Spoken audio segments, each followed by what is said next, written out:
Azim, thank you for taking time to chat with me. We're at the Hunter Conference. Before we get into talking about some of the things that you just shared from stage, tell me, why did you come to the Hunter Conference? So this is like my 15th or 20th Hunter Conference. And the first one I came to, I still remember or attended, because it made me realize that our industry, as we were talking about right before, is so vast. And there's so much place for so many people in our industry. I grew up in the hotel business. So I viewed the business as, an owner-operated type business. And Hunter underscored to me that there was so much more to the business and so many more facets to the business than just the owner-operator. Well, let's talk about some of those facets. The ARK is involved in the hospitality industry in many different ways. I wonder if you could share with our listeners and viewers, tell us a little bit about ARK and what you do. ARK is very involved in the hotel business, and all we do is hotels. ARK is a third-party manager of hotels. ARK manages hotels in which I have ownership.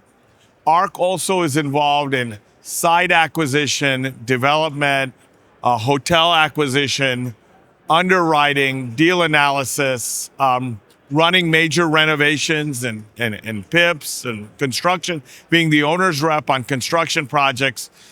ARK has a full plate.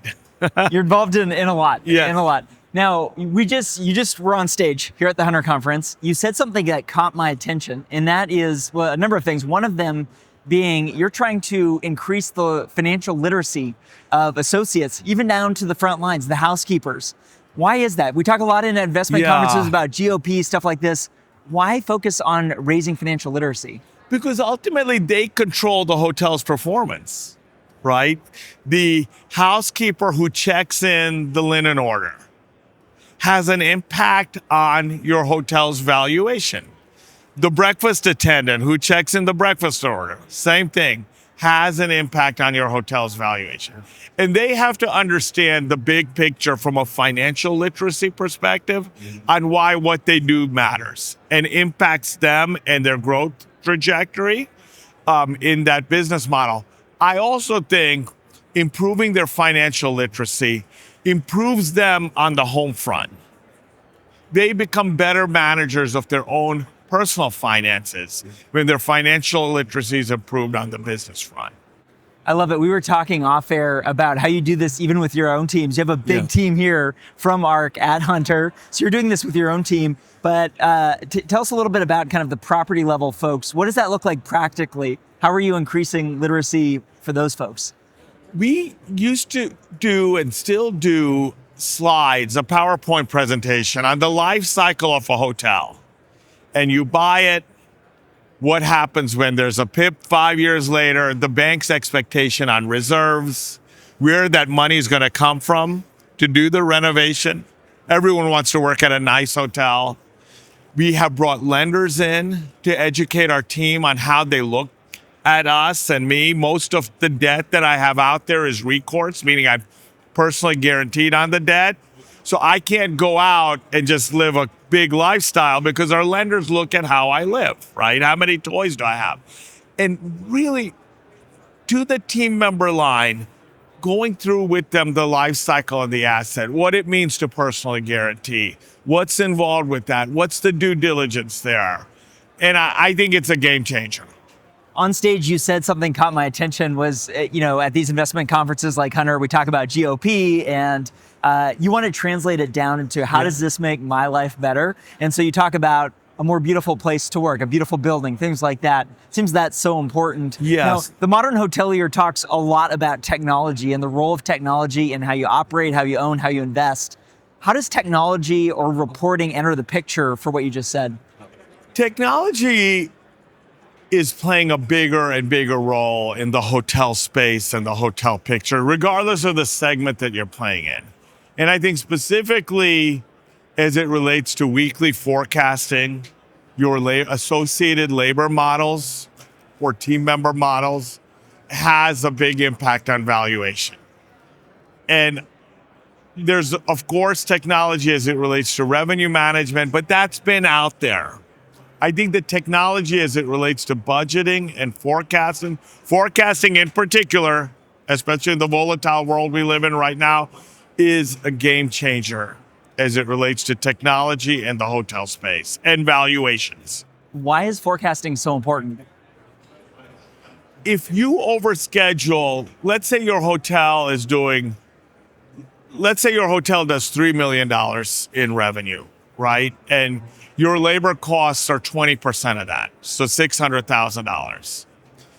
Shaving off 10% of those labor costs can make a nearly $600,000 difference in your hotel's valuation, which in turn allows you to go out and talk to your lender and borrow money so that you can fully invest in that renovation.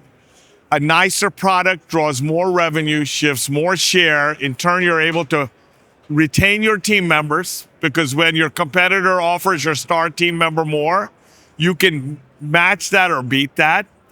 So it matters in a huge way.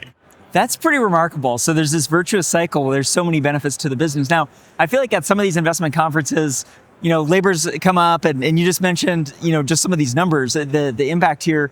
How do you think about that against the associate experience, against the guest experience? Is this just a line item you try to cut to zero? Is there something about, how do you think about that? It feels like a tension. I don't know if you feel that way, but is that? We don't like to use the word labor, right? Yeah. We look at them more as team members and human resources. I mean, there is a tension, there's a push and pull there, or a tug of war there. But I think you can mitigate that tension a lot through education. When your team members understand the why, it makes a big difference.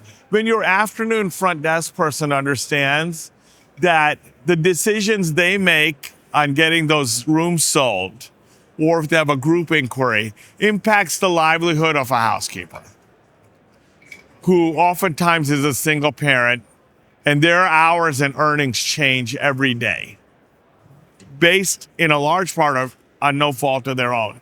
Making them feel like they own some of their destiny in terms of execution and management, and I think it allows that message to soften and not be as harsh, where you're not performing, I'm cutting you.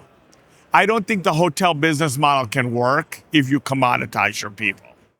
I love that. I love your perspective on this. It's a fresh take, and it feels the era of hotel investment and operations where this is just a rising tide lifting all boats. That era's over, and you need to have an edge. And it feels like the capability, this way of investing and operating, feels like it gives you an edge over others. Before we go, is there anything else that you're proud of building recently at ARK that you feel like gives you an edge in the market and outperform others? I think our culture at ARK is best in class. Culture and growth are 1A. They have a symbiotic relationship with each other. The advantage at ARK is that we do both. We're growth, we like to grow, but we have a culture to sustain the growth. And the growth sustains our culture, and I think that's our advantage. You sound very different from most CEOs. What inspires you? What guides you as you think about leading the company? I love our people. Our frontline people, I just have a tremendous amount of respect for what they do. I said it on stage, but I have a law degree and grew up in the business. Yet I have failed brand QA inspections as a general manager. It's tough. What they do is tough, and I have a tremendous affinity for them and what they do.